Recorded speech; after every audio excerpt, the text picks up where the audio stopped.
Happy 2021! There you go. Oh, right. This is the first episode we've done in the year. Yes, it is. Which I completely forgot. Yeah, we gave you guys 2 episodes back to back and said, they're good for a month. Yeah, we were so proud of ourselves when we did like 2 episodes really quick. And then we're just like, well, now that we're successful podcasters, let's just hang out here. I mean, to be fair, like, we had... It's a very long story, and I'm sure Michael doesn't want me to say the whole thing, but it ended up he had a what we thought was a tooth infection. It was actually a bone infection, so that was fun. Oh, yeah. So how is he? Is he doing better? He's fine now, yeah. It was just for a while there, it was kind of like, okay, this is not fun. But yeah, and everything's good now. It was just... Yeah, really, the worst of it is he was very sleepy, and so like here I am taking care of a sleepy husband and a sleepy 6-month-old and losing my mind. Right. You're having a triage for the whole house, holding it down. Pretty much, and it was also the holidays, and then just everything. It was a lot for. What a situation! Yeah, I bet. Yeah. So, I guess that was my. It was not the idyllic home situation for you then, was it? No. Where are we? You know what you and Michael could do now that that's over. If you wanted to watch the idyllic home situation, you could watch WandaVision. Okay, there it is. I was like, this sounds like a segue. I just segued into a cold open from another cold open. We're starting to get good at this podcast shit, Katie. No, just real quick, I just want to say, like, if you haven't seen WandaVision, and I think we just established on Twitter, you and I, that you have not seen it, right? No. I don't have Disney Plus or whatever it is. It's good, man. Like, it's really quite good. I went to it with really no expectations except for a couple of people, friends and family, kind of going, it's weird. Like, they weren't too hot on it, except for one of my friends who really quite liked it. Was in the first 5 minutes, I was like, "Oh, this is brilliant!" I like Twin Peaks. So that seems like my shit. So, it's campy as fuck, and it's like so. The one thing that I will say, which is what I tweeted, is that they get the 50s, 60s sitcom motif balance perfectly right between sort of surrealism and earnestness. Mm-hmm. It's mostly like, hey, isn't this funny and weird? And kind of like, oh wow, this is so strange that they're like leaning this far into the sort of 60s sitcom get up. Mm-hmm. But then there's like 1 or 2 moments of like awe moments where like they almost play it straight, which is really interesting to me. And it's comedic. Like, it's got like a real, you could compare it to a bunch of different shows, but it's certainly got like a real I Love Lucy vibe to it at certain points in time. And like, the campy, funny parts they're campy funny, but they're also kind of funny, right? Like, they're kind of like legitimately funny as well.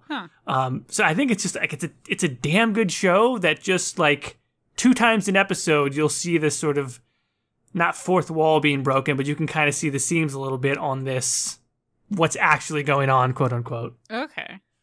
It's good. I really, really like it. That sounds like something I would be into. At the same time, I'm not gonna pay for a Disney Plus subscription. I'm sure there's some Disney Plus that falls off the truck somewhere on the internet. Look, just because I know where things fall off doesn't mean I'm going to admit to it in a podcast. Same place you get fucking the Japanese version of Animal Crossing on GameCube and the GBA Sailor Moon games. We don't talk about that. I just imagine it's like a fucking dark corner of the internet where Katie puts on the hat with glasses and a mustache. There's some fucking guy with a long overcoat and he pulls it open and there's fucking ROMs and fucking BitTorrents and is hanging in his jacket. Nah, what are you looking for, see? The worst part is I don't know how, but I have a good friend that does. So I just go over to my friends like, hey buddy, you got some of that Japanese? I got everything you're looking for, see? And he's like, yeah, sure, bud. So yeah, I basically do have a guy with a trench coat. It's the most wholesome illicit activity ever. Trying to find Sailor Moon games and like modern day homages to I Love Lucy with comic book characters. I would say the Sailor Moon one's a bit of an abandonware. Yeah, anyway, this is going to be a long enough episode. We're doing another Dragon Age companion ranking. When was the last time we did one of these? It's been a while, but this is the last one. I was about to say, that's the main thing, right? It's been a while, but we've done a bunch of these, and this will be the final ranking one, yeah. Yes, and it's Dragon Age Inquisition. Historically, we've spent like 30 minutes on the first two characters and then like vomited out the rest of them, so maybe we can try to budget our time a little bit better. Probably not. Every time we try. It just doesn't work out. So we're just going to get into it. Remember, our ranking is 1 out of 7 interestings because fuck you. And one out of 7, and I emphasize this every time. It is a true neutral, which means a middle score is not a bad score. 4 is not bad. Just always like to point that out. Yes. Would a 4 be boring though? I always think of as 4 as actually the start of good, and then you go to like. Okay. Well, I guess it's a true neutral. I guess 5 is technically the start of good, but like 4 is like there's no detraction whatsoever from 4. Okay. And then we have the 4 categories of character, the romance, playability, and execution. So I wrote this in order of sort of when they're recruited. So that means Cassandra is number 1. So let's talk about Cassandra. Take it away, Jordan. Okay, I can go first. Cassandra gets a 4 overall for character. Okay. I like Cassandra. I'm not going to say that she's boring. I am just going to say that like I don't know if like when I think about the cast of Inquisition that she's the first one that comes up with. I think she has nice moments. Mm-hmm. And I think that her family history and sort of like her relationship with the Templars and everything, like she's just a good solid character. I don't know if there's anything that I can really say about her that makes me do backflips, but I also think that she's very solid in that like when you talk to her about her backstory, it feels like it's gratifying. Like she doesn't pour everything out to you at once. Like you actually have to get to know her to get more of her family history. Mm-hmm. And it's interesting. Like I feel like she's the type of BioWare character where like she hits all the marks she's supposed to hit. I just don't feel like for me anything super pops out. Yeah. I agree. So something that I've in my mind, why do I love Aveline so much, but I'm so lukewarm on Cassandra? When essentially they're kind of the same character, to be quite honest. They're the hard warrior woman that is soft and squishy underneath. And that's like it's the same character hook. You know, like there are obviously differences, but why do I not give a shit about Cassandra? And I think what it does it to me is that Aveline does warm up to Hawke and like opens up to Hawke, where Cassandra doesn't do that with the Inquisitor unless romance. And I do like the Cassandra romance quite a lot, but we'll get to there. But that's also appropriate in the story, though. Like, Aveline, like, what she goes through with Hawke is completely different than what the Inquisitor does with Cassandra. And I would also say that if you only go the friendship route, specifically with a woman, there is this one line that Cassandra says to you, and it's probably the only thing in Dragon Age that has driven me absolutely nuts. And it's where Cassandra goes up to a female Inquisitor when they're friended, like, you know what, I admire us because we're strong women characters that do the woman thing. And I'm like... It's like you just ruined it. Well, like half the people in Thedas that empower our women. Like, what the fuck are you talking about, Cassandra? This makes no sense. The Chantry is one of the most powerful things in Thedas, and it's all women. Right.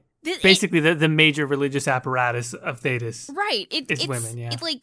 It only makes sense in the context of our world and breaks the fourth wall so hard, and so it just feels like a little jerk off of like, oh, look at us, we do women good. It drives me nuts. It's so stupid. I hate that line.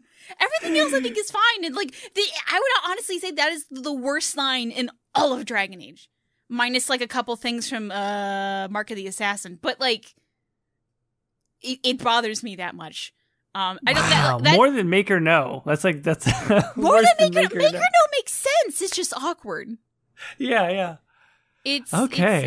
Now that I will say, I'm not actually including that line so much in the character as a whole. But it's just like Side note. Side note. I hate that line so much. It's just so dumb. I think the way you argue for it, I kind of agree with you. But also, just real quick, I want to say, so we don't spend too much time on Cassandra, but Go for it. You said something really interesting, good point about her juxtaposition with Aveline. Mm-hmm. I think they're similar, but Cassandra does genuinely seem a bit colder. Not cold necessarily, but colder. Like there's something about Aveline that while she has a serious disposition, if you look at her relationship with Wesley and with just like the way that she approaches being captain of the guard, the way that she approaches being your friend, the way that she's there for Hawk when your mother dies, like she cares quite a bit. Like that's quite clear. She just has a very serious disposition. I'm not saying Cassandra doesn't care, but I don't think that like deep down I don't think Cassandra is driven as much by empathy as Aveline is. If that makes sense. I agree. She's much more pragmatic than Aveline is, I feel like. Which in Aveline's pretty pragmatic. Yeah, Cassandra maybe is driven more by duty and honor, something to that effect. Yeah, I agree with that. But yeah, no, overall she's solid though. And what now? Yeah, we'll just do romance then. What do you think of her romance?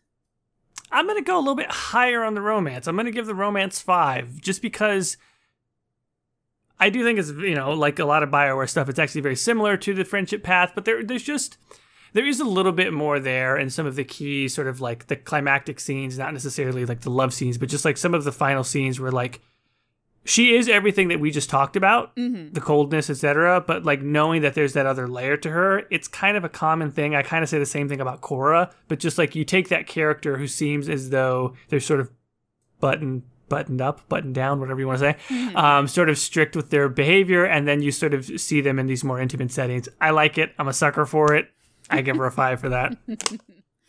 Yeah, do I disagree at all? This is kind of nitpicky, and I don't know if it's going to factor into my score at all, but it's always, like, it's kind of set up in Dragon Age that, like, sex is, like, unmarried sex is, like, a no-no in the Chantry. And, like, she's so religious, but then, like, as soon as the Inquisitor puts some flowers down, she's like, whoa! Just rips it all off and, like, literally jumps you. And it doesn't quite work. Like, I feel like if it was more realistic, she would have like held your hand and went, like it just, I don't know, something about that, it just doesn't capture the religiousness very well. I don't know, but she is a very romantic person, so I can like that's like her character hook, like is like reading these trashy romance novels, even though they're actually, yeah, I know, because she says Varric's books are filthy, but even he says no, they're fluff at best. So yeah, her just going straight into sex with the Inquisitor doesn't actually make that much sense now.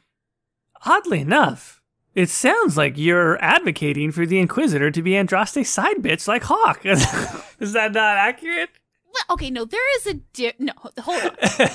Hold on. No, there is a difference between Sebastian was, we're going to get married and never have sex because Andraste is our number one. Versus Cassandra's like, hey, I just want to get married and then we can just go at it like rabbits. There is a difference. I know. I can't. I had to put my troll hat on for a bit there. Yeah, I feel like, but at the same time, see, I think maybe the one thing that bothers me about Cassandra's romance is that I kind of feel like her scene was maybe a little bit tweaked to like, look, guys, we know that all the straight guys are going to go for this one, so we got to have the tits. So. Oh, interesting. That's how I kind of feel about it, because there's no other straight relation. Well, there's no other relationship you can have as a man where you have tits. None. It's just Cassandra. Okay, stealing boobies. Right. Yeah, I mean, like, you have Sarah, but you have to play a woman. So that's what I kind of felt. So I think I'm gonna go with a 4, just because like I feel like it's a bit. There's something about Cassandra that I feel like was designed for the game and not so much for the character. I think that's what. Oh, interesting. What it's getting at. Where if there was maybe a few bit tweaks, it would be more smooth. But I think they just say like, okay, we need the hot girl that the guys are going to go for. What's the best in the lineup? Cassandra. Which I guess jokes on BioWare, because like, oh, she's too butch, blah blah blah blah, and it was just stupid.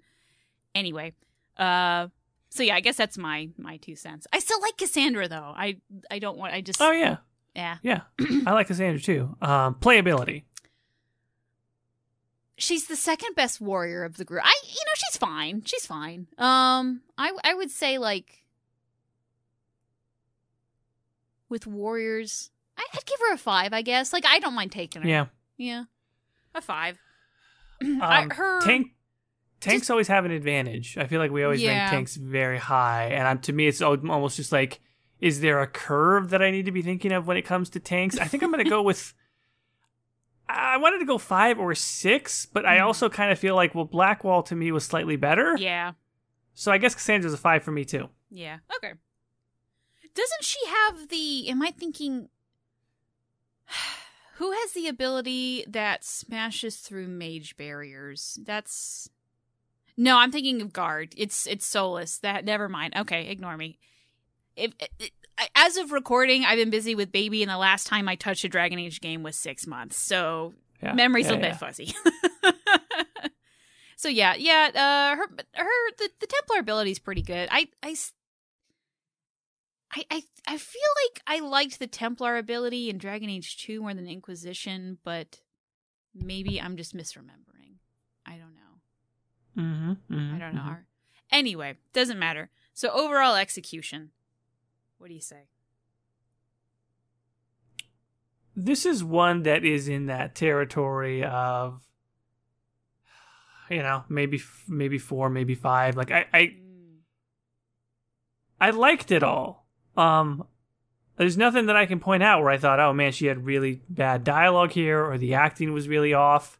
But I'm also now sort of like, I don't think that I'm going to make it a 4, because if I have to search this hard to like really look for something that seemed like a standout point for me, all of it was competent. All of it was good. I enjoyed talking to her character, and I felt like it was a good character, but performance wise, I don't think anything stood out. It's a solid 4. Okay. See, I'm going to go with, oh, fuck. I was going to go with the 5 because her voice actor has to put on that fake accent that makes no sense for the entire game, and there's not a point in the game where I'm like, kind of faltered there a little bit. Like it all seems naturalistic, which I'm really impressed by. However, execution also includes the writing and also includes that terrible line that I oh, that's right, the one you don't like. Okay, so I think I'm gonna have like the writing on that is gonna bump it back down to a 4. But I do at least want to say cheers to the voice actress for being able to really pull off that accent. And like anyone else from Navarra is going to have to just do their best to try to do that accent now. And it's kind of like just random accent. What is it? I have no idea. Like it just kind of is just sort of Spanish, French, something. No one really knows. Yeah, I the last time we did this, I all discovered that I don't know any accents, so I can't even discuss it. But Miranda Rison, isn't that it? I think that's it. That's right. Yeah, I think she does a great job. So kudos to her, but I hate that one line so much. We're getting a point deduction. Okay, now Dragon Age Inquisition version of Varric. Do you want to start off on Varric? Yeah, I'll start off on Varric. A lot of people poo-poo Inquisition Varric because he's not as warm and friendly and jolly as he was in Dragon Age 2, but that makes sense to me. Like, I'm glad they did that because it would feel really weird if he just rolled in and did a cartwheel and goes, "Hey, it's me, your best buddy. Like, what's up? Let me make you a proposition," because and Dragon Age 2, he's this high roller and you're just some scum on the earth, and he's like, "I'm going to make your life better, kid. Hey, check this out." where in Dragon Age Inquisition, he's also a prisoner. He's like, "Oh man, this fucking bullshit. The sky exploded. Oh my God." Yeah. Like he's melting down. He's struggling. And I think that comes off really well. That being said, I wouldn't rank him as high as in Dragon Age 2 because I don't think he's as important to the story, and so he kind of takes a back burner a lot of the time, and he's sort of just I think where Varric shines in Inquisition is just a juxtaposition to Cassandra in the opening, where Cassandra's like this like hard like, oh, we gotta do this stuff, blah, blah, blah. And Varric's the first one to go up to the Inquisitor and be like, hey, there is some crazy stuff going on, but are you okay? Like, you doing okay? Just pulse check. Like, he's the first character to really care about you. And kind of bring the humanity. He's the one that brings the humanity to the game at the very beginning. So I guess I would rate him a 5. Like, he's solid. He's not bad or anything, but I think there's just the cast of Inquisition is I think pretty solid overall, and Varric I think takes a back seat to that a little bit because I feel like his presence brings other elements to the story, and he's there to kind of explain what happened in Dragon Age 2 and like help you be that storyteller of the things you missed, right? And that's kind of who he is now, rather than, hey, I'm your buddy. So. Yeah, you bring up a good point about his place in the story of Inquisition. I don't know if I've ever really thought about that before, but he is sort of there because of his position in Dragon Age 2 and the way that Inquisition picks up that story. Mm-hmm. Like, the reason why he's with Liliana and Cassandra is because of Dragon Age 2. Mm-hmm. Right? And so, logically, he sort of would be there and he would have gotten involved with the Inquisition. Mm-hmm. But structurally, he's sort of a spy master for a group that already has a spy master. Yeah. If you know what I mean. Like, he's sort of like, it's sort of like when you have two good quarterbacks or two, you know, you've got some redundancy at a position. And so he's there and he can do other things. But his main function, sort of within that world is sort of a little bit redundant. That being said, I do think that it's kind of nice that this sort of streetwise guy from Kirkwall also ends up in this very powerful political organization. Mm-hmm. I like the juxtaposition. Like, I almost feel like Varric could have been an advisor as well, right? Mm-hmm. And who knows, maybe that'll be his role in the next game. I don't know, but like, I feel like he could have been in that position as well because he you know, he's that person who can be at a street level, but he can also be a decision maker and a leader. So I always like him from that standpoint. I struggle with what to rate him because I quite like Varric, but I do also think that, like, materially, he just isn't, as you say, he just isn't as involved in this game as he was in 2. Mm. Do you want to know what you ranked him for 2? I gave him a 6. Yes. Oh, you're looking at the spreadsheet. Okay, never mind. Yeah, you know, you're here. I got it up, and it's just, I kind of feel like I should go 1 down because of the difference, but I feel like 5 is too low for Varric. I mean, that's what I did. You know what? I maybe there's no appropriate logic behind this, but I'm giving him a 6 anyway because I just feel like I would regret it if I didn't. Hey, that's some logic. Yes. Now, playability. It's not the best. It's not the best, right? He's not well, you know what? Here's the thing though. If you upgrade Bianca, if you do a run where you are determined to upgrade Bianca all the way, mm-hmm. he could be beast mode on DPS. Yeah, he could be decent.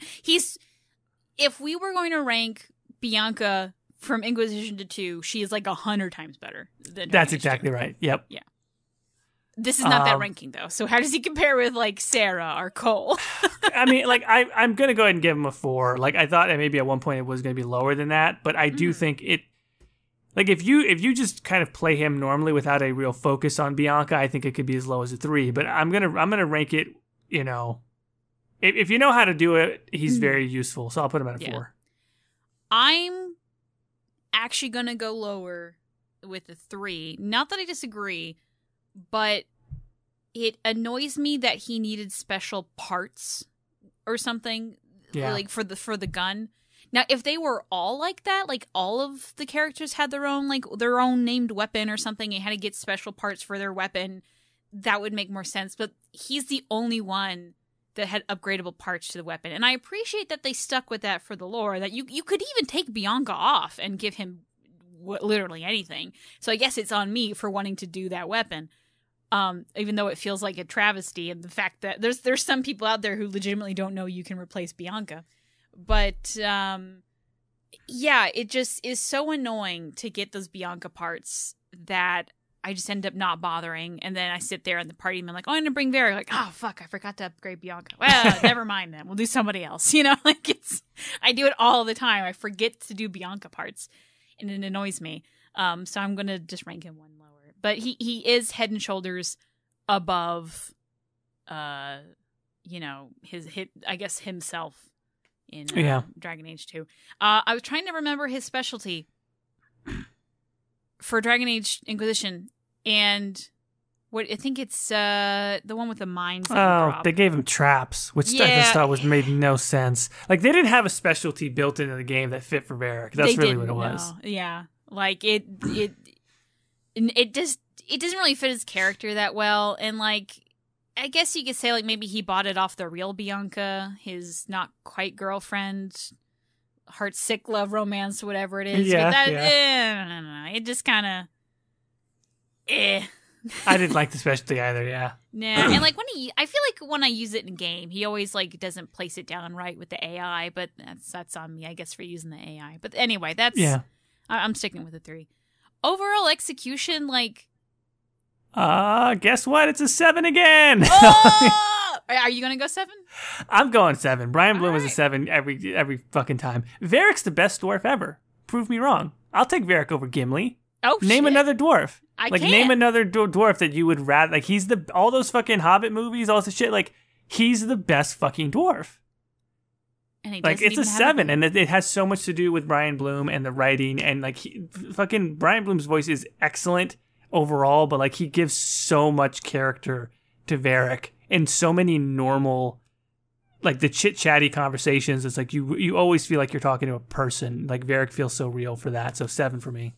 Yeah, now you say it, the only problems I really have with Varric are game-related, like some bugs or whatever. Like he says like the "Where's Hawk" line twice, but it's obviously the same voice line. They just repeat, and it drives me nuts. Yeah. Or like the Inquisitor says something and they cross their eyes. Yeah, but I don't want to give it. I want to give it a 6 because I think it's good. But I think I'm just not as wowed by it as I was in Dragon Age 2. But it's still very good.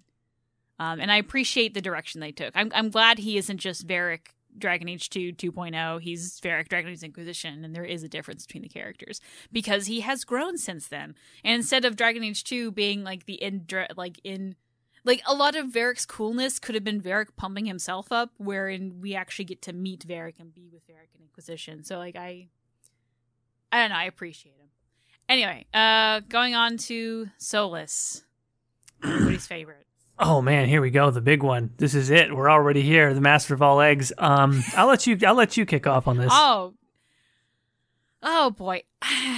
What character? I mean, I feel like it's this game's Morrigan, right? Like, it's great. I know I'm kind of a fangirl, so I know I'm biased a bit, but like, the acting is great, the writing is great, like the way he's written is just so interesting, and there's so many little hidden lore nuggets to feed me all these years. Like and then the story arc is wonderful.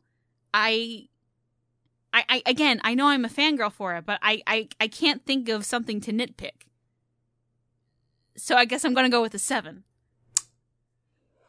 Solas. Sorry. Go ahead. Finish. No, I'm just saying, like, maybe you can think of something, but in the moment, I can't. Yeah, Solas is a really, really, really damn good character. He is the bald, elfy. I think you said this once. He's like the bald elf college professor who like stands on his fucking snow patch and sort of stares off towards the rift and is just like hands clasped behind his back, and he tells you about the fate and shit. Like, to me, like my favorite Solas is like Haven Solas in a weird way. Like when you're first starting to get to know him. And he also, like, some of his, like, to me, his most like arrogant and dislikable moments happen in Skyhold as well. Like he can get kind of lecture. He's still the same guy, but like my major affinity for Solas is not like the Dreadwolf shit. It's not the high level lore shit. Like my favorite version of Solas is the guy who sort of legitimately seems like a wandering mage who just sort of got caught up with the Inquisition because he thought it was the right thing to do to help, even though that's all bullshit. Like the illusion of that in his simple fucking like journeyman's clothes and he seems to have this real soft spot for spirits. Mhm. That's the Solas I like best. Yeah. Like that's actually what I really like about it. It's kind of weird because he's actually totally not that person or whatever in the lore, but he also is. He also is. Because it's like if you, I mean, you remember reading the. Granted, this isn't have. I think we determined that extra material doesn't count for the ranking, or maybe it does. I can't remember. I know where you're going though. But in Devinter Nights, like when the big reveal that he was in the story Dreadwolf Rises all along, like one of the first thing he does is he frees that little spirit because it's the right thing to do. Like he's very passionate about spirits. Like that is actually who he is, but he has this like persona that he has to do because that's what needs him, you know? Right. So I love that. I think that's really cool. And like, some of the Solas's best moments are those moments like when you can go and talk to him and you're just like, tell me a story, Papa Solas. And you sit down and he tells like these really like fun little like 2 or 3 line stories. And some of them are really interesting. And like what happened to the city of Barandor, like that. And he's just like, oh yeah, it was like Pompeii. And you're like, oh shit. That's so cool. He does, and when he tells you about his friends who were spirits, like you really feel his earnestness. And maybe I'll talk about that more in the performance aspect. But like, I don't know, like there may be a part of me that wants to read too much into Solas, but what I really want to believe he is just a man or an elf or whatever you want to say who contended with gods, quote unquote, and now sort of finds himself. I don't want to say inadvertently, but now he's the head of this massive macro level crusade, but really he was just trying to fight for people's freedom in a way. I think that's a brilliant character. The whole thing about him, his whole ethos, I think he has to be a 7. I agree. I think what also makes him so great in Inquisition is that like when you kind of, especially with Trespasser and all the context it gives, when you look at Solas, you kind of realize that Solas it was you at one point. He was just he seems to just be some asshole who's at the right place at the right time and able to stand up to would-be gods and broke them. And he, like, a lot of bad things fell down from it, but at the end of Trespasser, I mean, your organization is kind of corrupt, and not even from Solas, from the Qunari, you know? Like, you almost helped bomb Halam Sharal. So in a way, I think there's, like, this great echoing and sympathy. So, like, there's a couple times where he, like, I like, especially with when Haven gets destroyed and he like brings you aside and be like, okay, I'm zeroing in on you because everyone's focused on you, and he seems to get it. Like, you're gonna be what I was, and like that's kind of the sense I get. It's a good like echo of like, oh God, I could be that, or he understands me. You know, I guess that's kind of what I feel from the character, and I think that's a really great thing. And like, you don't really get it the first time, but I think when it clicks and you play a second time, you're like, oh shit. It does. And look, Inquisition is brilliantly written because it lends itself to multiple readings, and just kind of like what you said, and like it says a lot of things.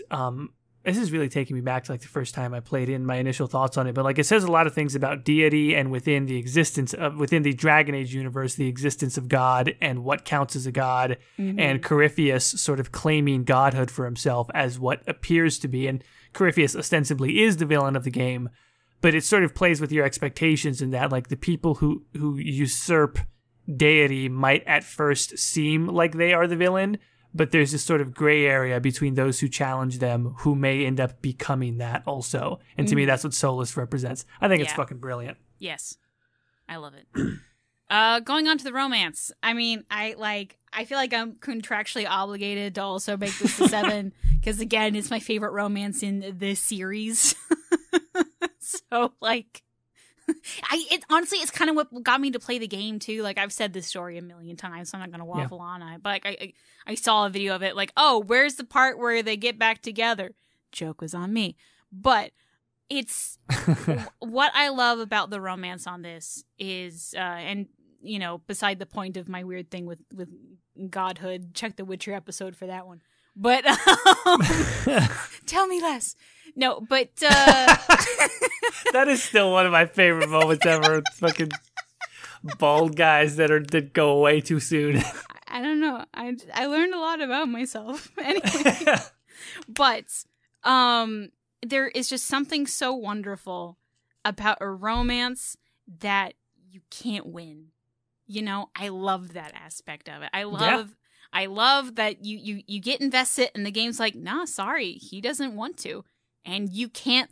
The fact that you can't love someone hard enough to get away with it, like it just it works so well. Mwah. I can't.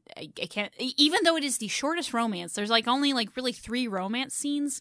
It's so great. I love it so much. I can't sing its praises well enough. I'm trying to think of like anything to just poo poo on, because I feel like I'm only going to shine about it, and I really can't even think about anything. Like, I would have loved more, but like I think what we had was great, and it's told the story very well. I know a lot of people are like, oh, I wanted a sex scene, but it was great without it. It didn't need it. It was fine. You know? Yeah, so. I still don't want one. I hope they never do one, honestly, because I just think it's in a lot of ways I don't think it needs it. It's a 7 for me too on the romance. I think it's utterly brilliant. I think it could potentially be the quintessential romance of the franchise. And I mean, I echoing exactly what you just said. It's that Solas is a character first, like he's treated as a person first, and his role in particular in the events of what is now the central plot of the Dragon Age universe is so key that it would be utterly preposterous to allow the player romance to override that. And so they don't do it, which takes guts, because BioWare is known for their romances. They sort of hang their hat on it in a way. And to pull that rug out from underneath players in a way that is 100% justified, and it should be that way, I think it's brilliance. So yeah, 7 for me too. Now playability. Finally we get to take some shots at Solas. Well, see, I think like I love the Rift Mage ability. That's why I choose for my Inquisitor. But I get that's a problem, because now I have 2 Rift Mages on my team, and they're fine. Don't get me wrong. But I feel like I usually make Solas into the healer, sort of, even though it's not really quite feasible. Right. There's no healer, but you try to make him the healer. I do the same thing. Yeah, because he starts off with barrier, so he's the barrier guy, you know, and that's what he is now.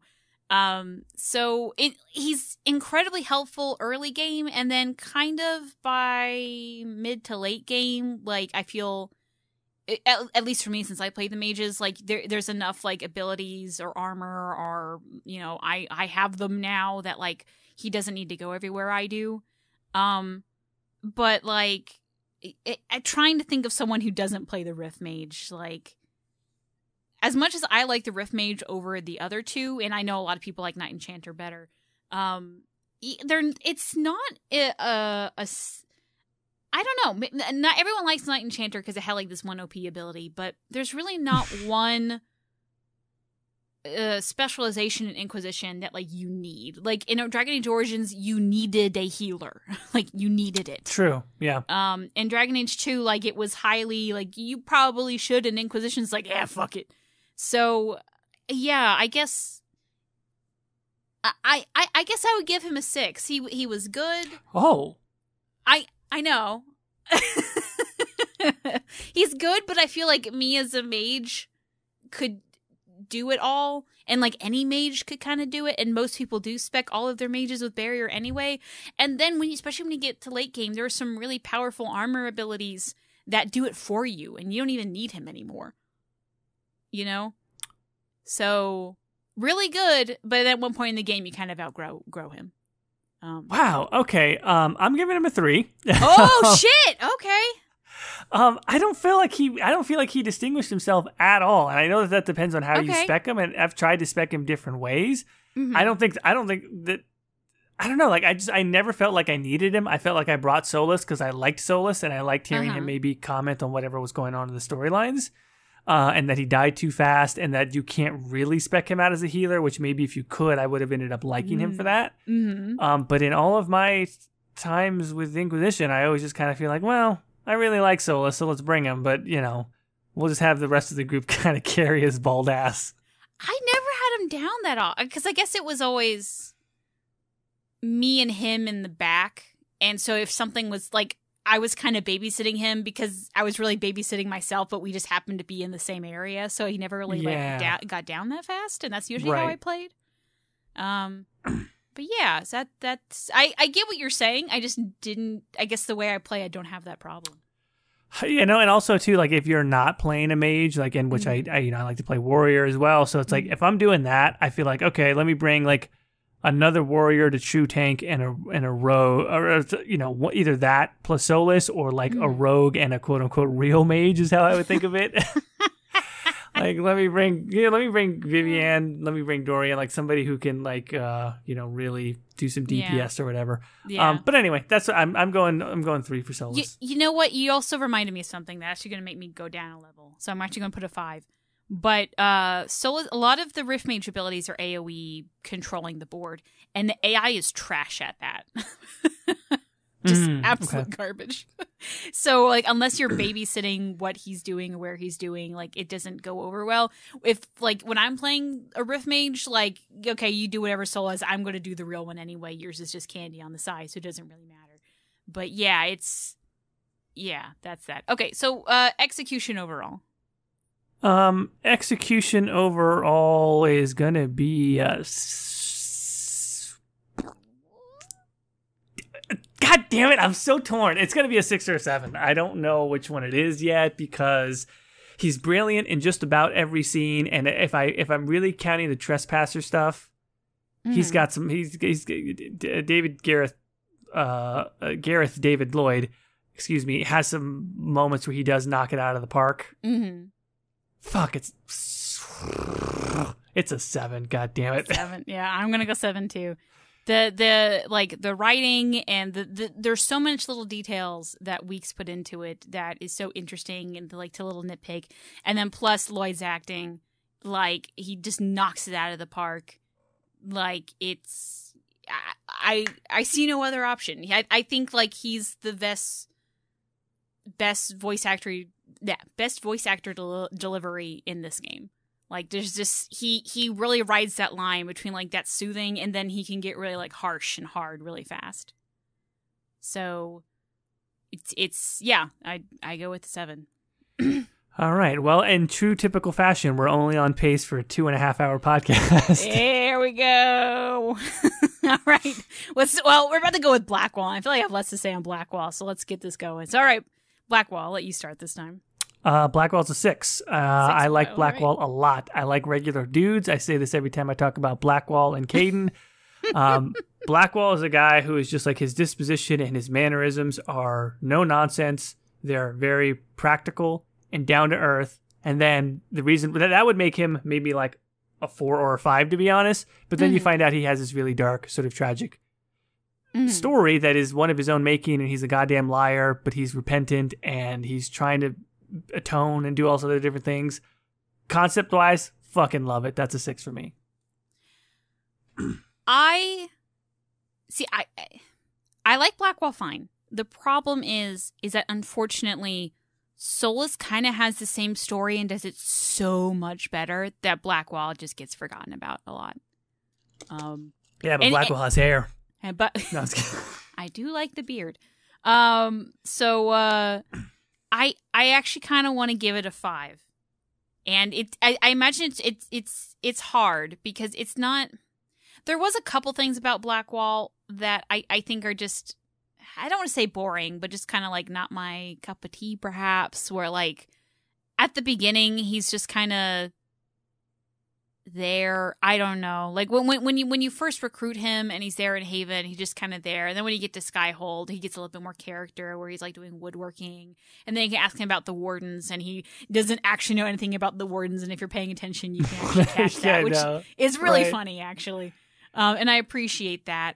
But like I feel like to really appreciate Blackwall, you really have to look at Blackwall. Like he doesn't like have a shine on him, be like, hey, look at me, I'm your next companion. And it's really easily to miss him and his character arc. And that's why I love it so much, honestly. Yeah, it's fine, but I just, it's all right. 5 is still a good score. Yeah, I mean, it's good. It's just not, All right, what do you think of the romance? I'll put it in the same range. I'll give it a 6 as well. Okay. I like how he unravels slowly, and I think kind of basically everything that I said about him in the character section kind of in a way applies to the romance. I know there is a thing of like he leaves you in a barn naked and whatever. That's not like I'm not giving him a 6 because like 2 thumbs up for that. I leaving your girlfriend. That's Jordan not my approves. move. Never. First of all, having sex in a barn is not my move. Let's just start off with that. With all the windows open too. Yeah, and it looks like it's cold in Skyhold, so no, that's not a good move right there, fellas. But just that is a good piece of writing because it says something about his character, and it sort of plays into the flawed nature of who he is and how he remains distant. The dark man with dark, mysterious past, etc., etc. But I like that shit. So 6. I'm gonna go with a 5 again because I actually really liked the aspect of, like, again, because I'm a broken individual, I guess. I like that. Okay, I like that. I like the fact that he leaves you, and that there's also an element of, like, you as the Inquisitor can judge him, and, like, you're like, beg for forgiveness, and he's like, okay. You're right. And, like, that scene. Well, we can get that into execution, but, like, that scene in the jail cell it's great. But it's there's really not much at the beginning, and you can, like, flirt with him, and he just goes, and it just kind of, I think he's a slow burn, and the beginning just didn't really get me, but when you actually get into it, you're like, okay, I'm into this. And, like, for some people, that's great, but, like, I need something to lure me in. I need something a little bit more interesting at the beginning. But he's still solid. I feel like if there wasn't Solas, I would have gone Blackwall, you know? But apparently I like being left in places. So. You know what they say, once you go black wall, you never go back. I'll cut that out, I promise. No, it's too late. It's in there. You could have said once you go black wall, you can't go back wall.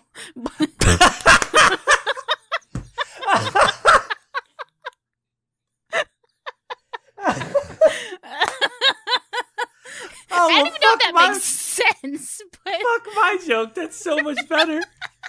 Once you go black wall, you can't go back wall. Holy shit. Oh, God. Oh, I don't even know what that means. It's just stupid. But, God damn, there's a horrible joke about glory holes that we can make.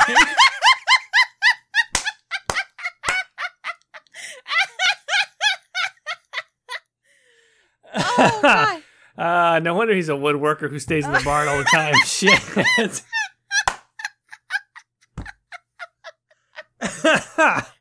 Started drilling my own holes here. Oh, fuck. Oh, God. I apologize to all the Blackwall fans. Yeah, they're probably into it, to be honest. Oh boy. Okay, let's just say what a great tank Blackwall is. Playability.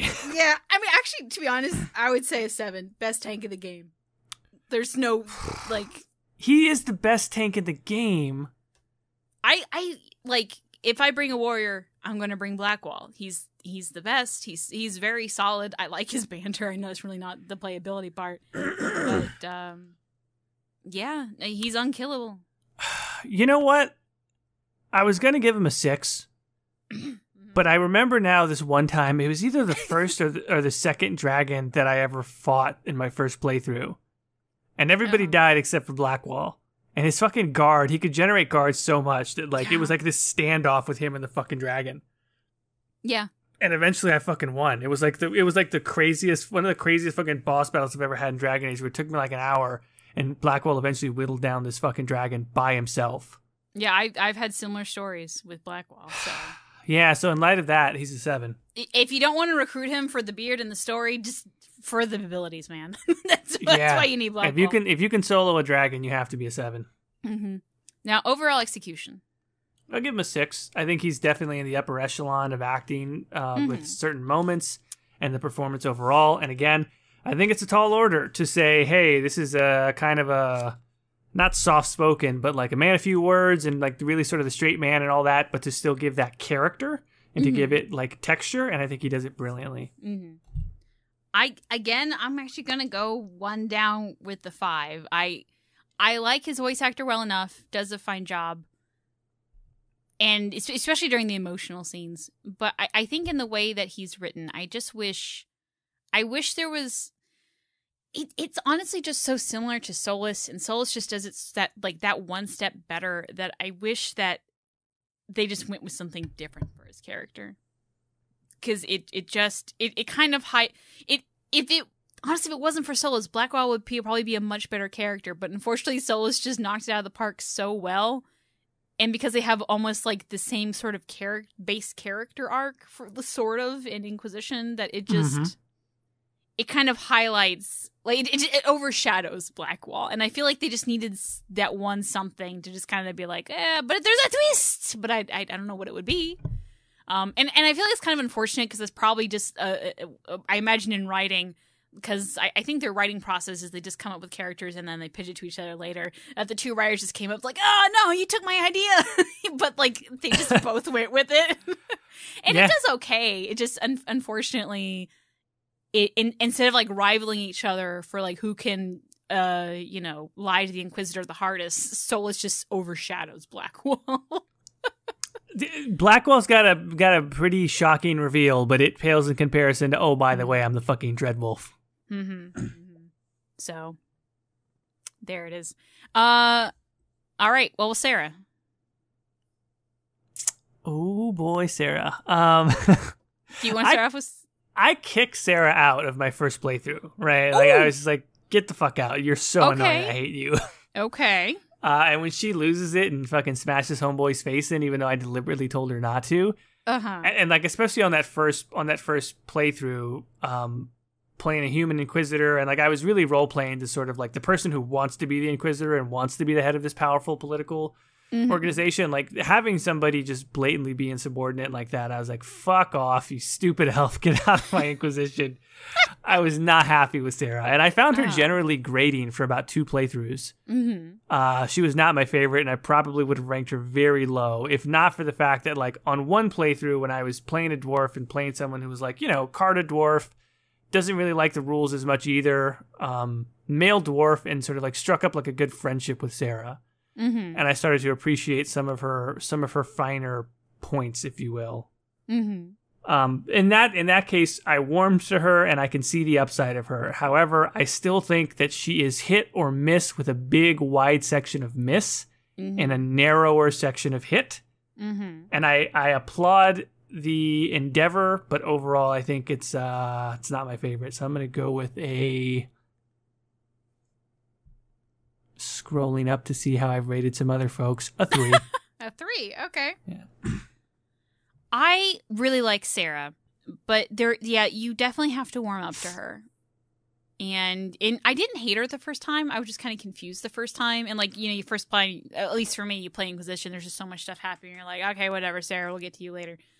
But I really didn't love Sarah until I romanced her. So we'll get to that through in romance. But before that, I just, liked her. She was whatever. So I think I would just overall I would give her a 4 in overall character. Because there's just, I really like Sarah. However, it's like a fine wine. Like you really have to just kind of like understand where she is and what she's doing and like really be in that headspace to get her. And if you're not there, if you don't empathize with her, she can be really annoying, and I understand that.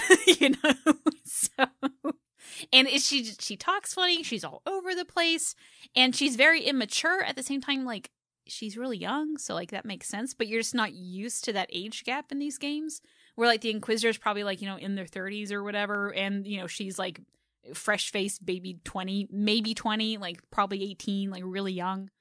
And she's just twerpy. And I feel like Sarah's a response of like written by someone who's older looking back at their teenage selves and be like, yeah, I was a shithead. So I would really love to see later in the series Sarah come back and she's more matured and you're like, who are you?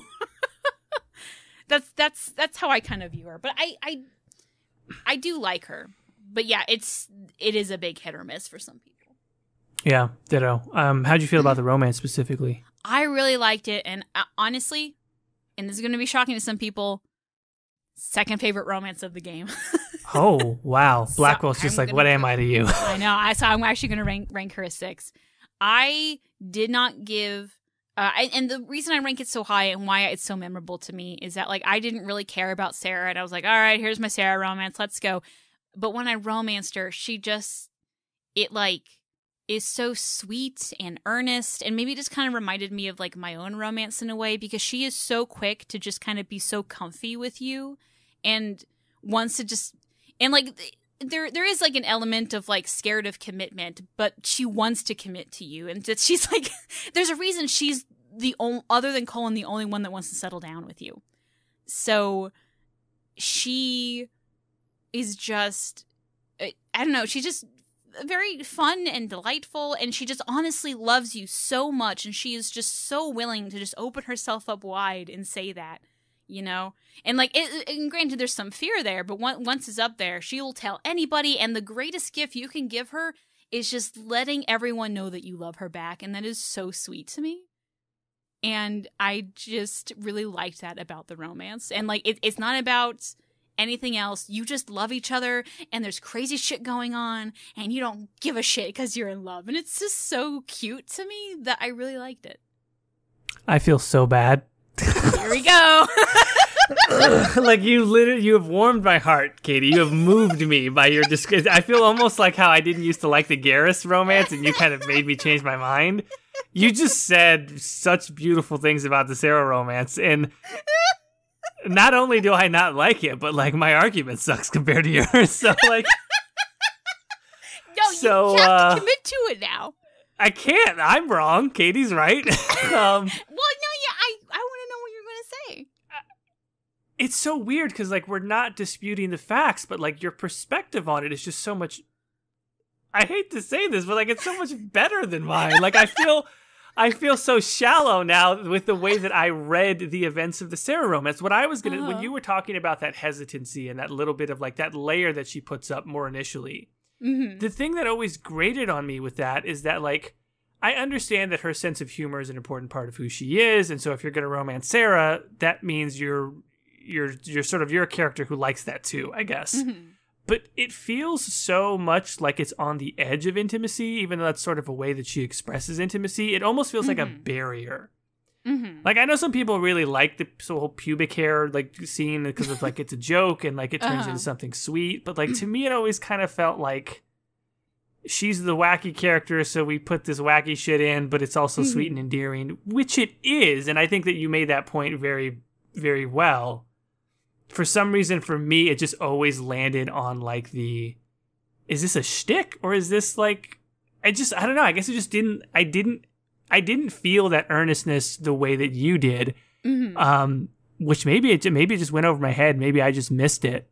Because it clearly landed for you in a big way. But I always felt like her personality was kind of a front in a way. Like, she was afraid of commitment, kind of like you say, and so she put these walls up. I think the difference is just that sort of put me off to it right away, whereas you maybe stuck with it a little bit more, and you sort of got more of the you really appreciated the payoff to sort of getting beyond that.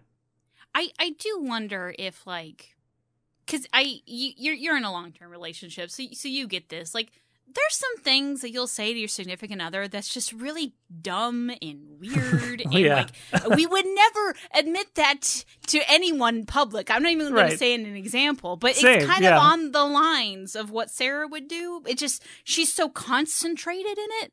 Yes. And she kind of does it, like, sometimes a little bit too much, maybe even without people outside of that. But yeah, I guess I just kind of appreciated that. You know, maybe that I'm just more appreciative of that element that they put that in the game. But I feel like it's also just Sarah as a person, that she's so quick to open the door and be like, hey, we're talking about pubes. What's up? I totally agree. Like, I was going to give her a 3, and that it's not to like just like copy what you're doing, but like I'm at least going to go up to a 4 because I think in discussing it I do feel differently about it now going through the discussion. So I'll go up to a 4. All right. Playability. Ooh, boy. Not good. Again, I did not care for I always, like, out of all of the rogues, I didn't really love any. I guess maybe Varric might be the one that I liked the most. Really? Okay.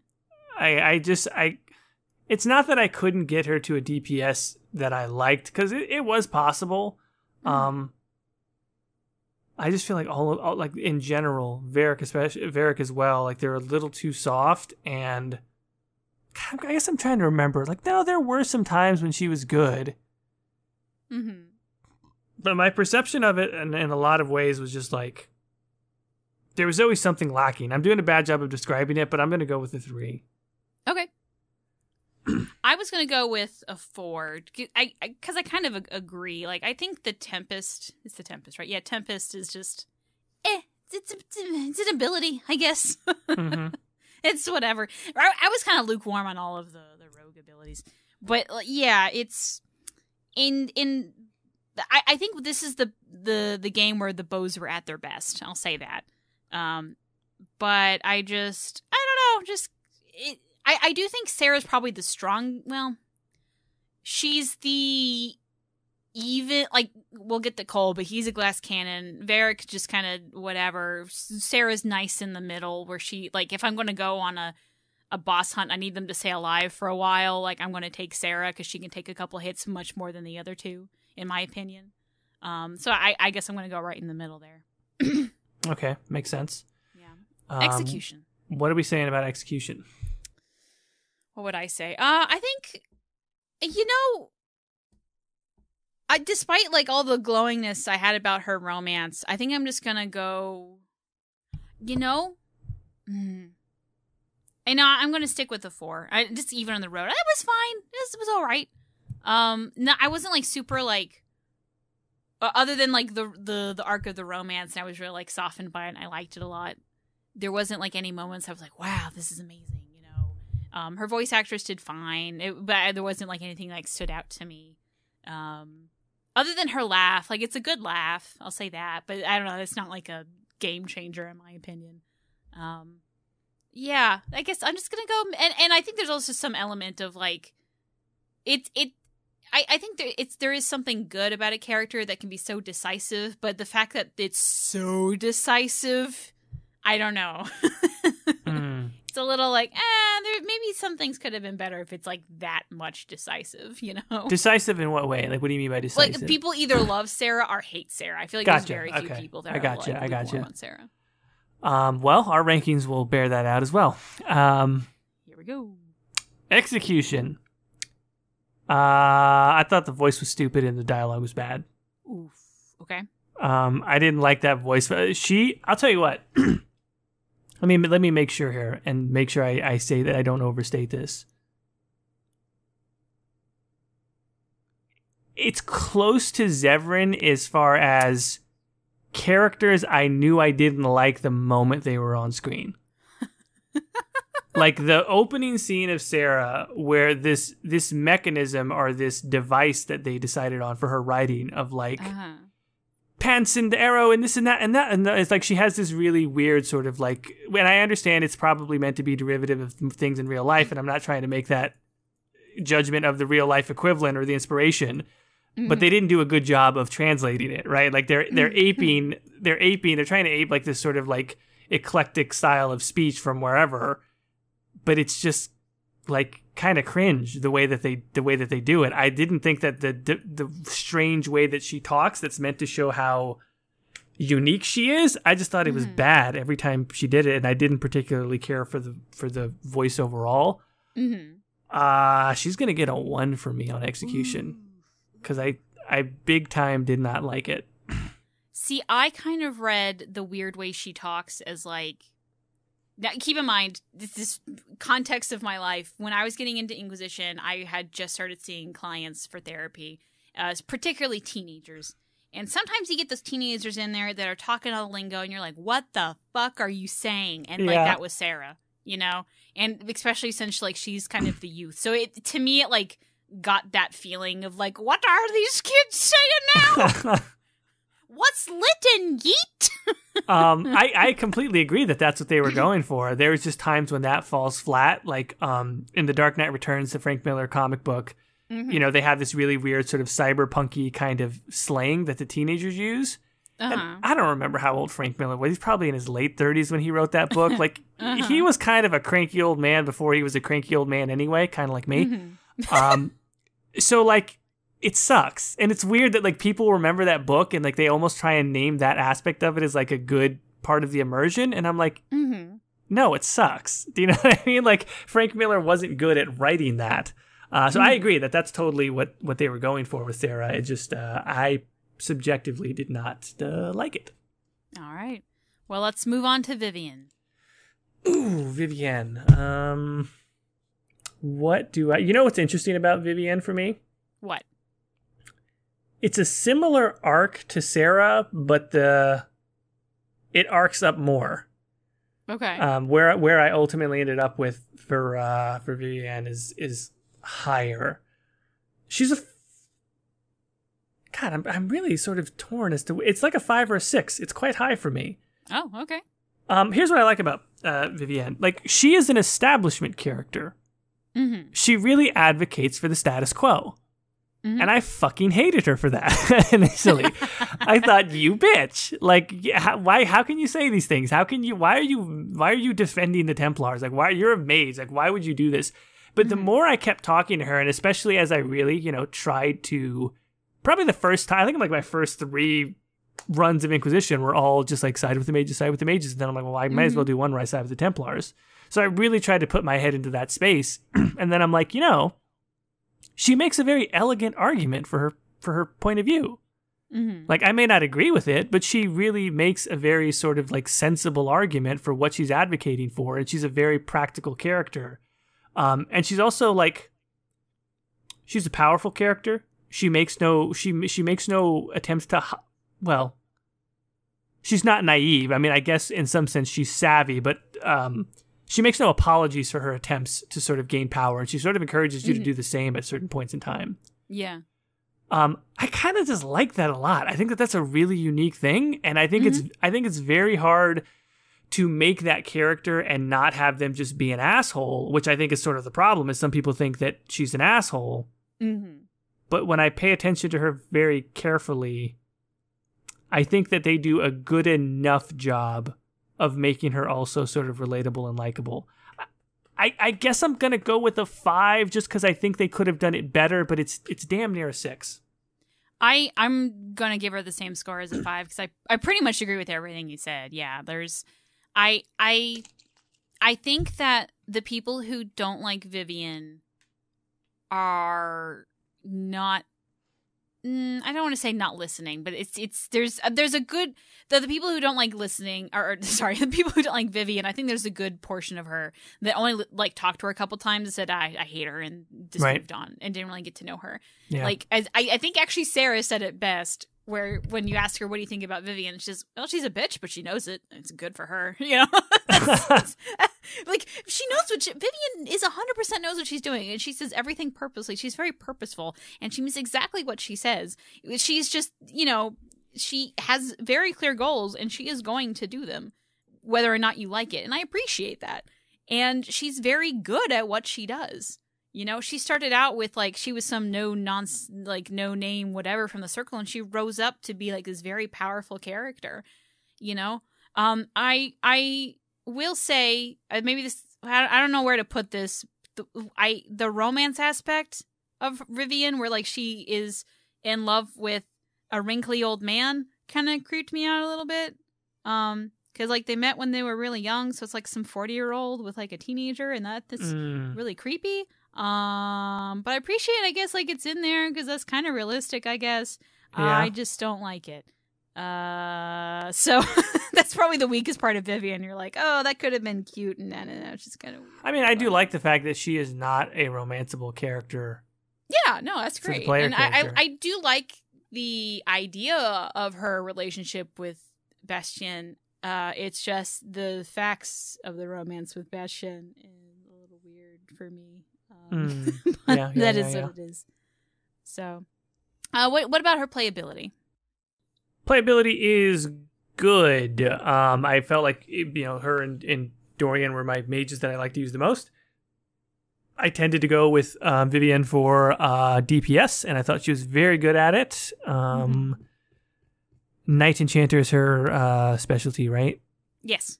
She's quite good at that. That makes her kind of OP if you're not that way for your own mage, so I'm going to give her a 5. All right.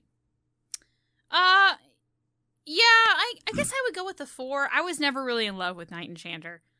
I don't know, just wasn't my cup of tea. I usually also spec her out with ice, and that's I don't know why. I just think it fits her for some reason.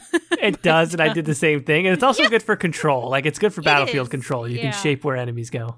So, and like the ice armor, I think does well with the Knight Enchanter. But I think she's fine. I guess I think all the mages are pretty solid in Inquisition. I just preferred Dorian and Solas over Vivienne, so I didn't take her out as much. That's really the only reason. Yeah, but she's solid. She's serviceable. It's fine. Knight Enchanter is OP, but it's kind of boring to play, isn't it? That's kind of the problem. Yeah, I maybe that's why I just never. And when I'm playing a game, I don't like being in the middle of it. I like being over there. That's why I play a mage. Why would I want to get up close? No, I want to go over there. I didn't mind the up close part. I think Knight Enchanter is very powerful. If I do a mage, I always do Knight Enchanter pretty much. But it's like it's powerful, but it's just like I'm just hitting the button over and over again. I'm just doing this over and over again. It gets boring. Yeah. Now about overall execution. Overall execution is actually really good. Also, I thought that the acting and the voice I liked a lot. And again, I think that the writing in particular, it's a tough thing to pull off, right? Like, you can write that down in summary, about how she's a status quo character and how she's going to make this case for some of the existing power structures. But then when it comes time to pull that off, like, you've got to write dialogue in a way that lives up to her intellect, and that also lives up to being prescriptive and being forceful about how she thinks the world should be set up, with hopefully sort of pushing the envelope, not going over the edge of full-blown, being pedantic and overbearing. Again, I think that's subjective. Some people feel she is pedantic and overbearing. I think it walks right up to that line. I am gonna go with... Damn, this is kind of hard. I'm gonna go with a 5. All right. Yeah. I'm going to copy the 5 because I feel like I wanted a little bit more out of Vivienne, like her story, her personal story. And like her personal quest, I think is kind of boring. Like, I'll skip it a lot because it's like, I don't know. You bring her a heart and she either heals him and they get to say goodbye, or she doesn't. And like, it's not that emotional. Here's I guess the problem with the whole arc is that the good ending is that she gets to say goodbye to Duke Bastien. However, you're there, and you being there, this goodbye wouldn't have been as emotional as it could have been, and so you being there is like a hindrance to her emotional arc. So, and you're never closer to her.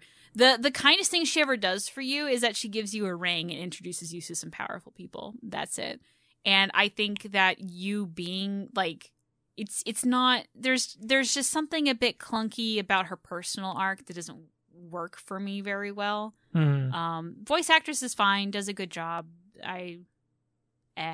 So I feel like Vivienne maybe would have been a little bit better received if her arc just had that something a little bit to it. Can I say something, though, on execution? I forgot about something. Go for it. I'd like to change my score. I'd like to change it to a 6. Okay. I forgot that we include in execution character design and the look. Oh, fuck. Yeah, this sheet looking great, let me tell you. She has, I mean, I believe her outfits could be described as fabulous. Is that a good description of all, like, what I love this about all the characters in Inquisition, the system in Inquisition is like when you give them a new armor, it gives them like their version of that armor for each character. Yes. All of I was like, I would always want to just like put shit like, what is this going to look like on Vivienne? And like, they're like, holy shit, that's what they went with. Like, that's how they designed it. It all still looks kind of the same, but different.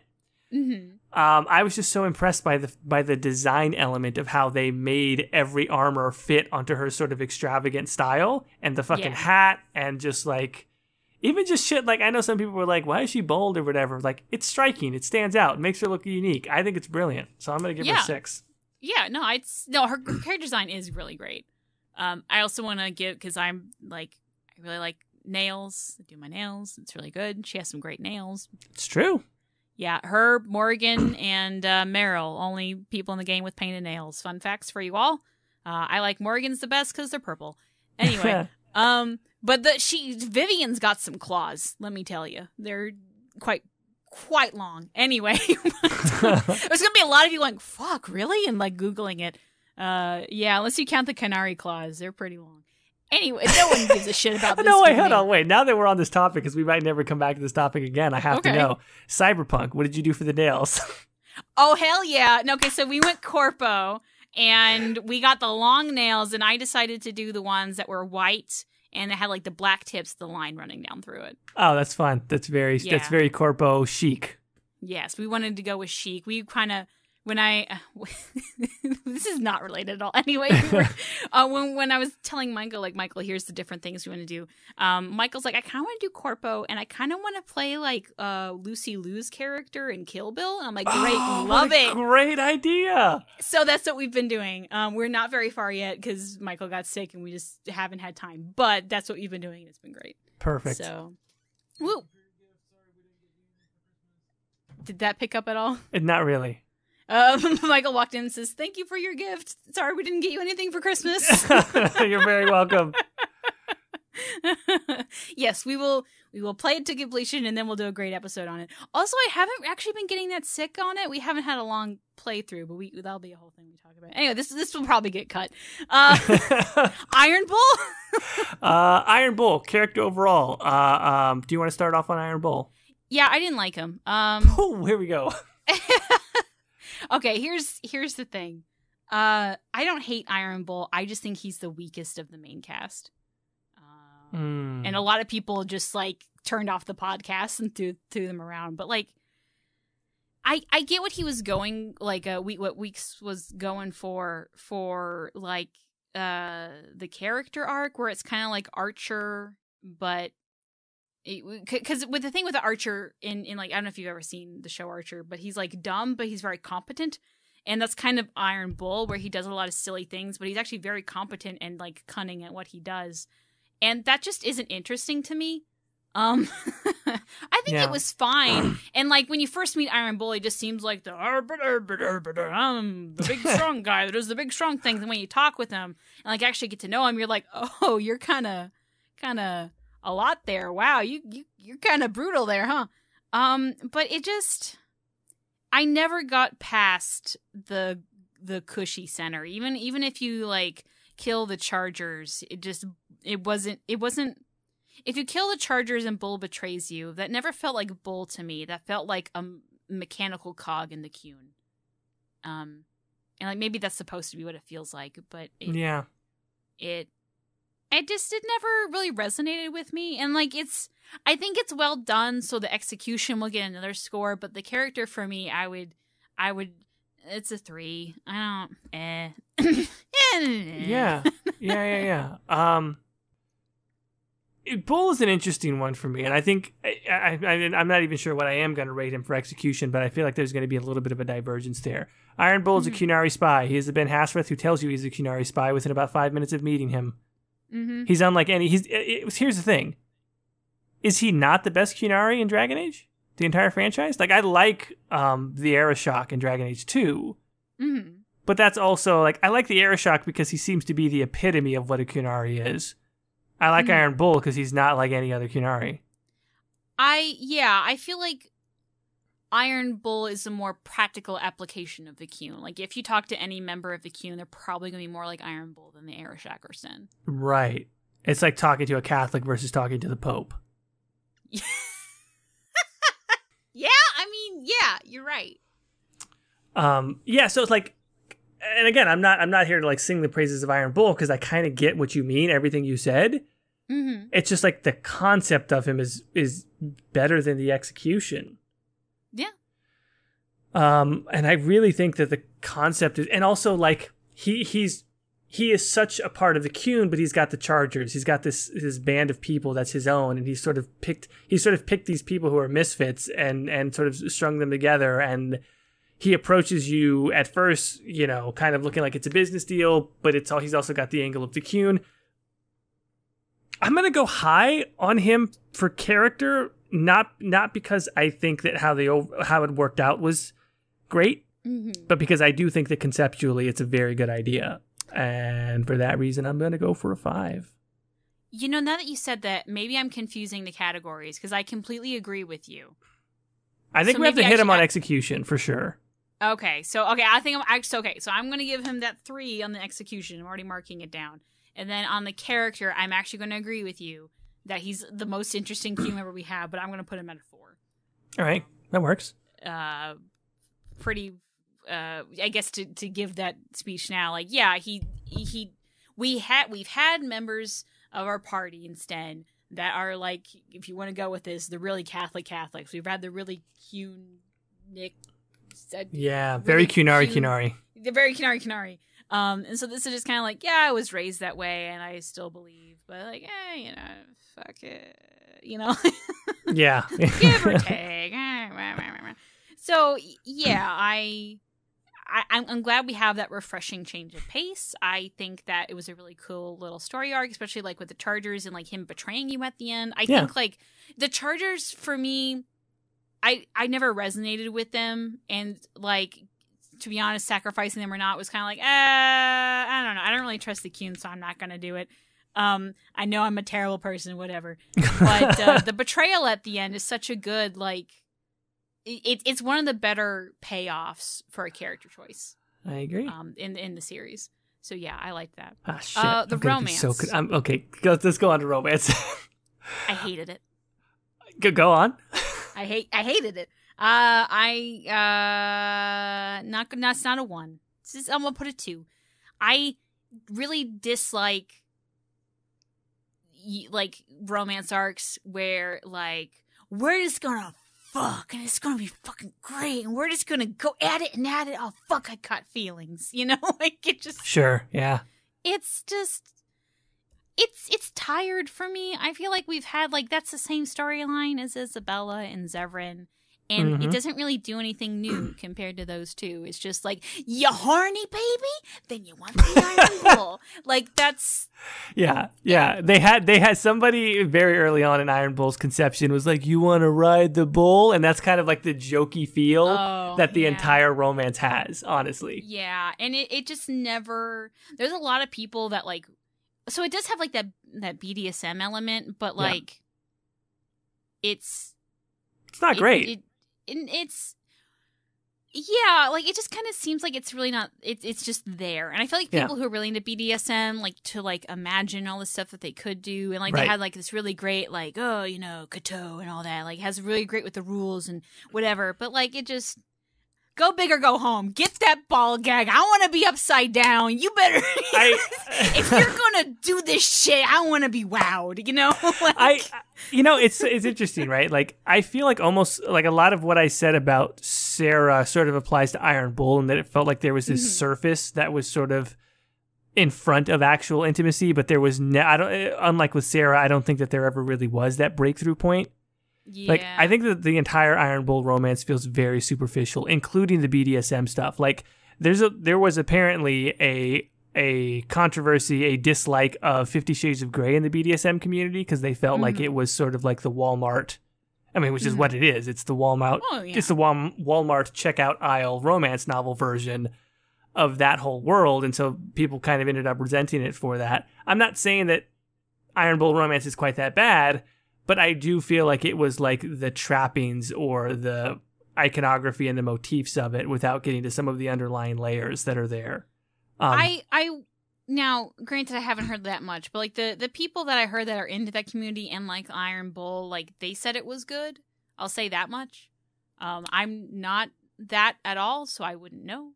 But in juxtaposing it with 50 Shades of Grey, as far as certain things about consent and rules, it was much better. If you juxtapose it that way, I just don't think that they ever even approached the psychology of it. Okay, which I thought was disappointing. But even so, it still feels like more of a shtick for him. Honestly, like he's got big horns and big pecs, and he's all like kind of like you say, like fucking horny bro or whatever. I just felt like unfortunately to me, it felt like shtick all the way through, and I find it awkward. I'm going to go with a 2 though, same as you. Yeah. Yeah, he almost feels like a porn character, honestly. Actually, I think you almost have to take the almost off of there. Well, there's a reason. Okay, so fun facts. If you use fly cam, which means you can take the camera fly around and the whatever, Iron Bull is the only one, and I swear to God this is true, on his nude model, because he has a very specific nude model because of the tattoos, there is quite literally a black box where his dick would be. And as me being very curious, you zoom in on the black box, there is actually a hole where the crotch is, because apparently the story is they actually like modeled a dick for him, and it was like they did the whole thing. And if you look at the model, like there's everything is very detailed around there except for the hole that was cut out. Let me tell you. So if you want to know what his pubic region looks like, you can look at it. Damn, Dragon Age Inquisition was going to beat Cyberpunk to the punch. They were going to be the pioneers. They were gonna, and then until like apparently there's a whole story on YouTube you can find where the art director's like, "Holy shit, we can't ship with this." And I think they had to throw a box on there, and that's why it's there. Yeah. And that's that, and like I think that's kind of telling to the Iron Bull was sex cow. He's sex cow. He's sex cow in a way. Yeah, you're right. Yeah. So it just playability. He sucks. He gets a 1. He always dies. He just. I hate whatever, I forgot what it is now. Reaver? I hate Reaver. Yeah. He never got it to work. He's not even a glass cannon. He just goes, poof, oh no, I'm dead. And he's gone. He's like a glass water gun. Like, he sucks.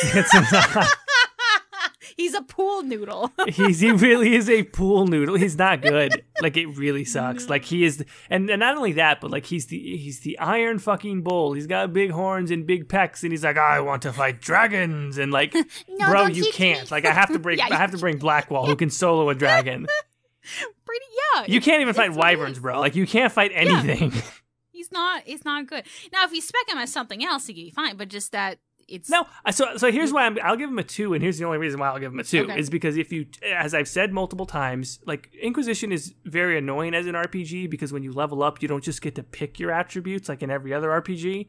You have to pursue attribute upgrades on the skill tree. If you just chase those passive upgrades and just get forget what skills you want him to have. Just take whatever branch gets you to Constitution the fastest. He becomes mildly serviceable. And that's the only reason why I give him a 2. That's fair. Okay. Overall execution. I already gave him a 3. So what's... Here's the tricky part for me. I know I don't think we gave a great score to Vega in Mass Effect 3. Mm-hmm. In particular on execution. And here's the thing. It's like, do I like Freddie Prinze Jr. or do I not? As an actor. And I think I do like him.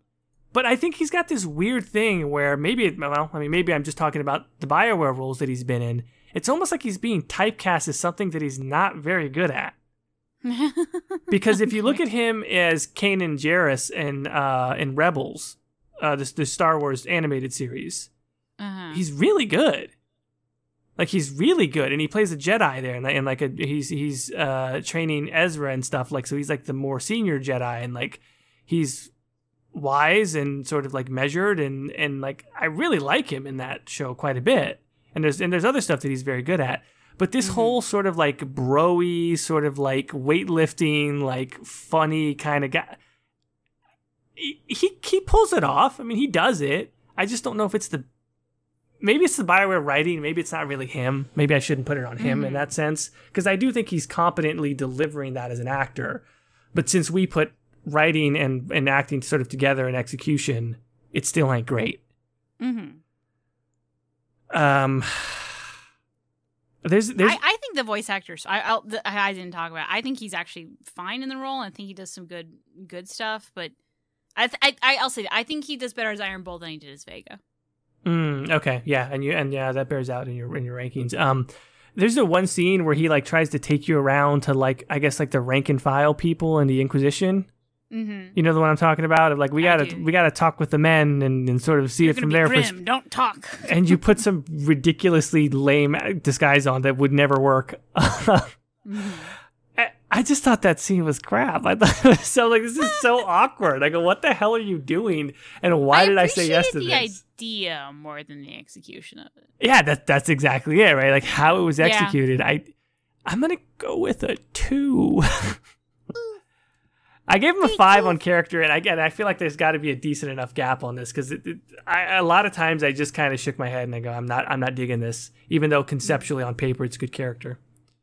Well, we got to get rolling because this is a very long episode already. Cole, give me that character rating. Character rating, 3. 6? What are you talking about? Wait, really? I love Cole. You go with Cole. Talk about Cole. Oh God, no, Cole's great. Okay, maybe this goes back to the WandaVision. I like bizarre things a little bit. I like characters that like you have to sit there with their lines with the magnifying glass to be like, "What the fuck did you just say to me?" Like, I like that. And he says so many interesting little things, and I love the idea, like his little character arc of, I'm a spirit, but do I be a spirit or do I be a human? Do I grow, whatever? And he's kind of like, it's almost like you had a child in your game and you get to like raise up this little boy, like, all right, little boy, who do you want to be when you grow up? And I just found that really cute and endearing. And I really like that a lot. This is exactly like the Sarah romance. I feel so bad. Like, we're not even disputing the facts. I just have such a different read on it. Where to me, it was just like, he's a fucking child. Why is he here? Get him out. This is a fucking Inquisition. Because he's, I don't know, it's like a spirit, though. I know. I hated that part, too. He's powerful. But he's powerful, and you have to learn how to hone the ability. Okay, now that's fine. You take your 3. You're just wrong about it. I just like, no, on this one, oh, fuck this. I'm not wrong about this one. He's a ghost. Okay, I hate ghosts. And he's a fucking spirit. And it's like the moment where, like, I can make him more like a human? Good, let's do that. Make him act right, because he's annoying as fuck as a spirit. Act right. Oh my, no, he's great. Okay, fine, whatever. Like, me and Uncle Varric are going to get this boy to man up. We're going to take him out, get a few drinks. Go down to the strip club, and we're going to make a man out of this boy. Jesus Christ, that's kind of what Varric does. Fuck. Oh, Jesus. Okay, we got to keep going. We're going to go. Playability. He sucks, though. Yeah, he really does. Okay. He's better than Iron Bull, so I'm going to give him a 3, but because he's a glass cannon, but he is so brittle. He is very glass of the glass cannon. Like, he got one good hit in him, then he's down. I agree with you entirely. He is actually a glass cannon. You spec him out correctly. He DPSs like crazy, but he dies too fast. 3. Yeah. Yeah. Yeah.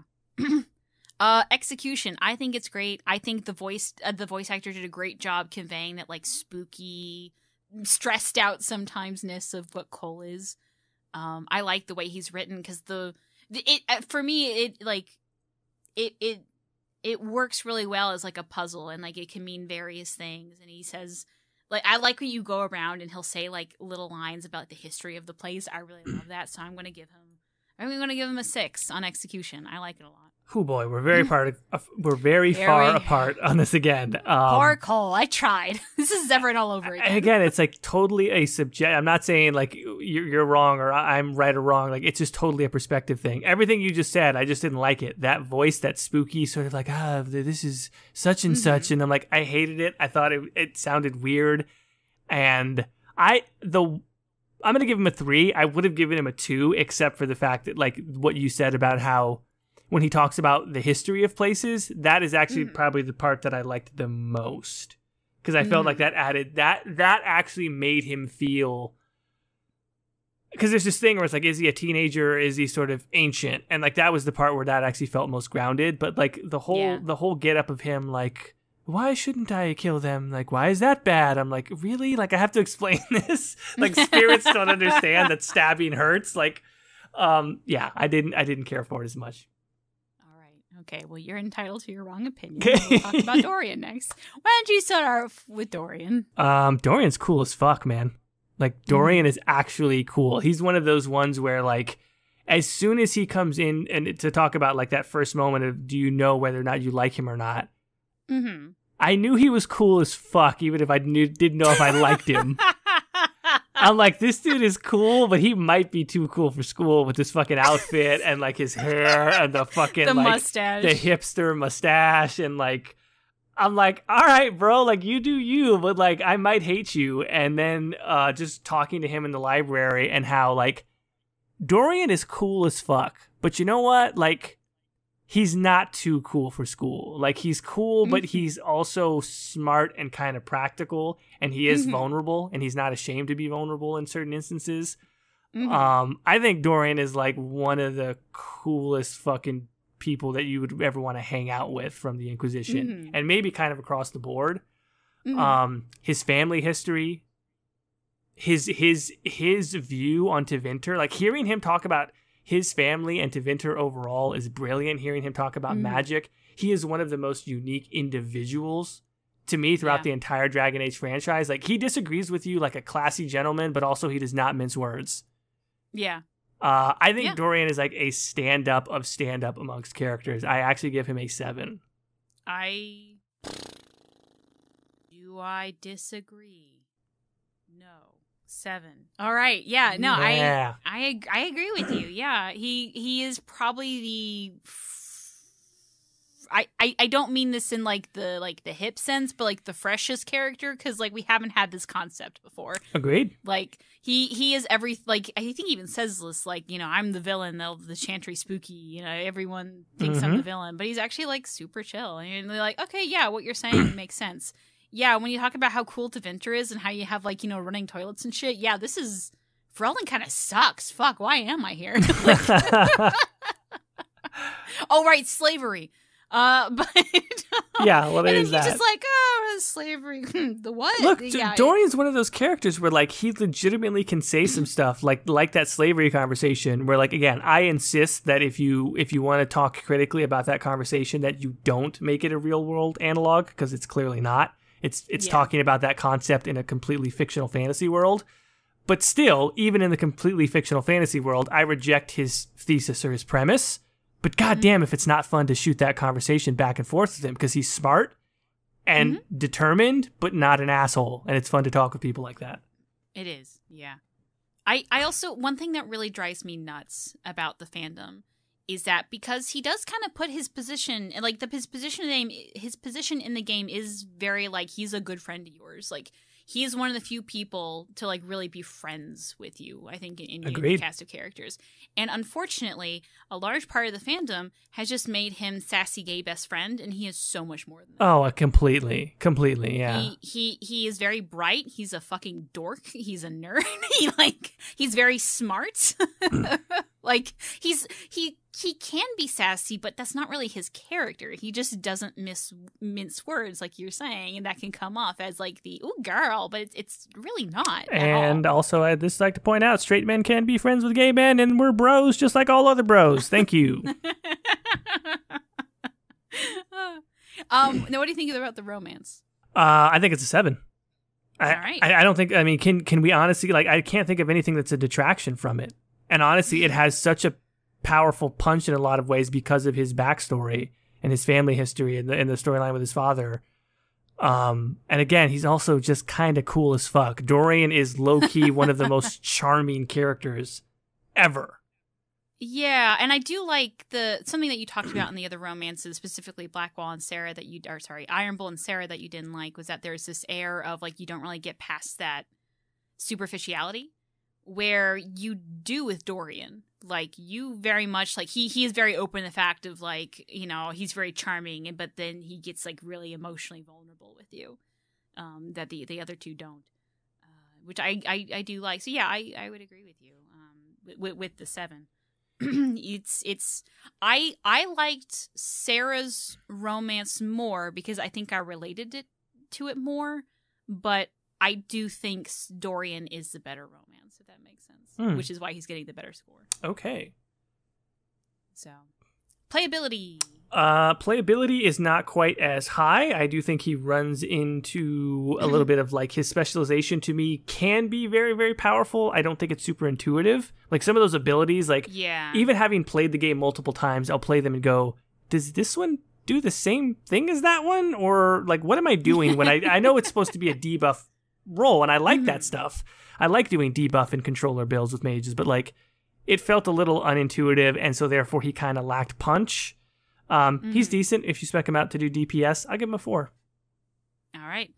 I'm gonna give him a 3 just because I hated that ability, that I hate Necromancer more than like the other two mage abilities.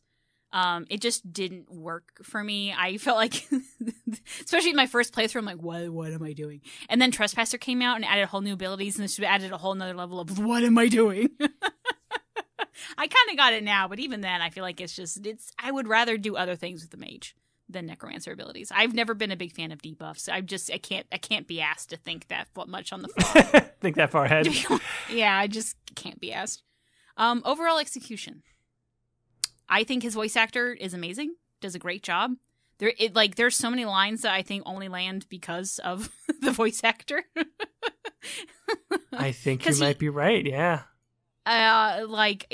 There's just something special about Dorian's voice actor that really sells it. The writing's good. Don't get me wrong, but like I think with the lesser voice actor, we would not be having the praise we have for Dorian. I completely agree. Again, I think he's cool as fuck. I can't say that enough times. The character via the actor is very cool. Also, the writing is so incredibly competent when it comes to Dorian. Like the slavery into Winter conversation, the way that he sort of speaks with his father, the way that he talks about Tevinter culture generally. He is such a smartly written character who never comes off pedantic. Even if he comes off a little bit know-it-all, it's still in that sort of cool academic chic, if you will. I don't know how to describe that exactly. It's like he's never stuffy pedantic. Even if he's kind of like being a little bit of a know-it-all, you just kind of roll with it. That's Dorian. I think he's brilliant. I think he's a 7. 7 it is. All right. With that, we are done. Let me put in this one number. All right. So, give me like 2 seconds to figure out how Google Sheets work. Let's see, is it format? How do I make all the things go? Because we can now compare the whole series to one another. Will we do that in a wrap-up episode? So just not, because I'm also looking at the overall, and I'm already have so many things to say, and I don't want to get into it now. I don't want to get into it too much, but I at least want to give a couple things. Okay, here we go. Sort. We want to sort by... Yeah, so you're sorting the overall, but then also we'll want to announce, like, okay, who won Inquisition individually, etc. I did it backwards, but it's good enough. Okay, so yeah, the bottom to let the viewers know, because I not the next episode, but one of the future episodes, what I'll do is I'll make a Google forum so you guys can air your grievances about what we've said, and then we'll read some of them out and talk about like whatever, and we'll have you guys vote on what you think is the best. I'll wherever you're listening to it, look at the description, and I'll have Jordan put a link in there. If this is YouTube, there'll be a link in there to whatever that is. So if nothing else, if whatever you're listening to, go to Codex Added YouTube channel and the most recent video of this podcast. I don't know what this one is called, but I guess Dragon Age Inquisition character rankings. The link will be there. As of recording this, I have not made it, so I cannot give you a link. But anyway, the lowest character is what I would just say is the cardboard cutout characters, which is Silas from Liliana's song Brogan Days from Golems of Omgarok, along with Runic Golem. The first real character that is at the bottom is Zevran with 15 points. From hell I strike at thee, Zevran. I don't know why I'm in hell. I just... Yeah, and then the top characters for us are in order. Morrigan with a perfect score. Yes, Morrigan has a perfect score. Perfect score. Then Aveline, Blackwall, Solus, and Dorian. I have some thoughts. I don't know how I feel about Blackwall being on this. Blackwall is tied with Solus, and I just fundamentally disagree with that. Now, granted, these rankings are without the romance score.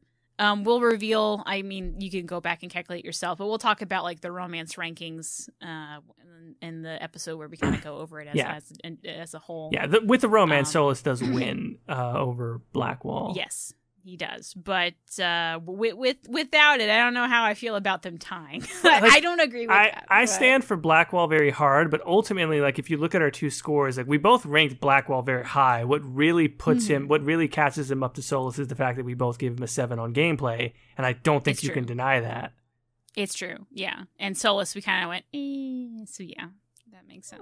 But Inquisition-wise, yeah, Solas Blackwall tied. I mean, for that as well. Dorian came in just very second, like a point, 1 point down, with or without romance. Without romance, he's a point behind both of them.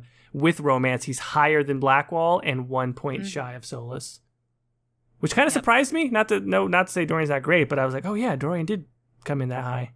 Yeah. And Aveline, I think I just love Aveline so much, and that totally bled through in the rankings. But hey, I don't care. I love her so much. Fight me. You're allowed. 1v1 me, guys. I love Aveline also. To... Honestly, I love Aveline also. Yeah, and if you disagree with me, tell us on the Google sheet or whatever, Google forum, whatever it is. Tell me how I'm wrong. I'm not, but go on. Fight me.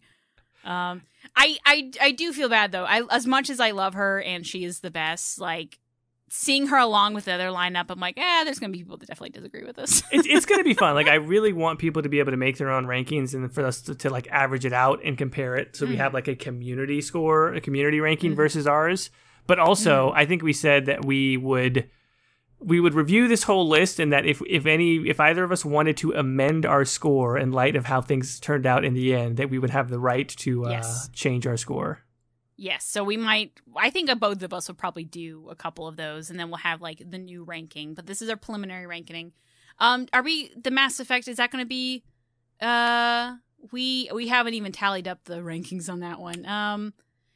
Do we want to just have it like a combo episode where we do Dragon Age and Mass Effect redo, or is there a Dragon Age redo and a Mass Effect redo? I think that's going to depend on how it goes. I think if we're just reading people's score and then doing a quick little update on ours, maybe we could combine them. But if we start having these conversations about like, well, let's compare Blackwall and Solas, I feel like we could easily do an hour for each, you know?